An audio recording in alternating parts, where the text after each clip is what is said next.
Shopping for a new car can be exciting, but it's also stressful too. You've got budgeting and all the research, deciding between leasing and financing and insurance, and all of that stuff comes before you even set foot in a dealership.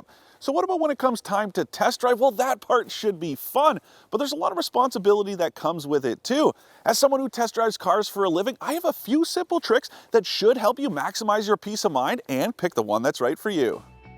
Okay, it sounds stupid, but make sure you settle in properly. Remember, this is a marathon, not a sprint. This is your first time behind the wheel of what could be the car you drive for the next decade, so you want to make sure it's a comfortable fit for you and anyone else who will be driving it regularly. A little quiet never hurts either, so don't be ashamed to ask for it, and then get to work adjusting the seat, mirrors, and steering wheel so you're in a good spot. You should be close enough to the wheel that there's just a bit of a bend in your elbows at 9 and 3, and you should be able to rest the heel of your hand on the top of the steering wheel without stretching for it. And another piece of advice, the side of the car isn't going to jump out at you in traffic, but someone else might. So make sure to position your mirrors properly. You shouldn't be able to see the side of your car while you drive, so make sure they're rotated out just past the edge of the body panels so they work with the rear view mirror to minimize blind spots. I know the circumstances are a little strange, especially if there's a salesperson beside you or in the back seat, but do your best to drive the way you normally would on a typical day. Does your commute involve a lot of highway driving? Then make sure to test on a highway. If you're too far from one, find a similar stretch of road where you can simulate merging, passing, and cruising to feel it out for yourself. And while you're at it, make sure to turn off the stereo and stop the talking so you can get a sense of the wind and road noise that's making its way inside.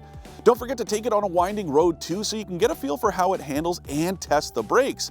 No, don't stomp on them. If the pads haven't seated properly, you'll do more harm than good. But bring it to a stop in a few different ways so you can get a sense of how they behave and if you like the pedal feel.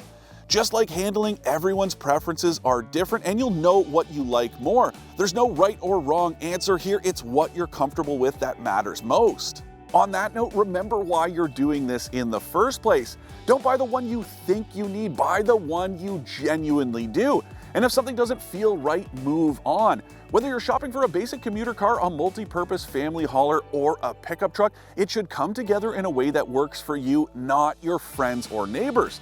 Whether there's something about the way it drives or the way something you interact with inside works, if it's not for you, then another one will be. And as modern vehicles get more and more complex, make sure you play with everything inside. Test that infotainment system once you're back at the dealer to make sure it works the way you need it to and that all the controls are going to be easy for you to live with.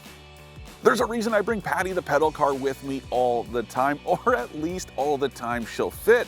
It's a great way to test the cargo area so I can tell you guys all about it. But I think that's a missing piece of the puzzle for a lot of shoppers. Don't just think about the kind of stuff you'll be hauling around with you, bring it out and see how it fits. If your kid needs a stroller, then bring it. The stroller, not the kid. That's a quick way to distract you during the drive. Bring the car seat too so you can see how it fits and what it's like installing it.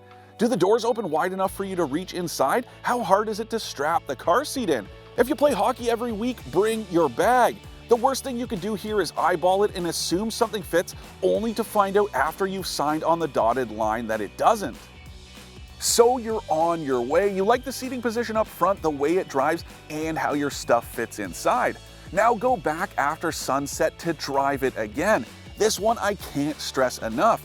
Daytime driving is a lot different than at night when lighting matters most. You want to make sure you're just as comfortable behind the wheel when it's dark out, so take it for a final spin before you make your decision. Maybe the glare of oncoming headlights doesn't work for you at your height, or the lighting doesn't make you feel confident enough as you drive. This is very important stuff.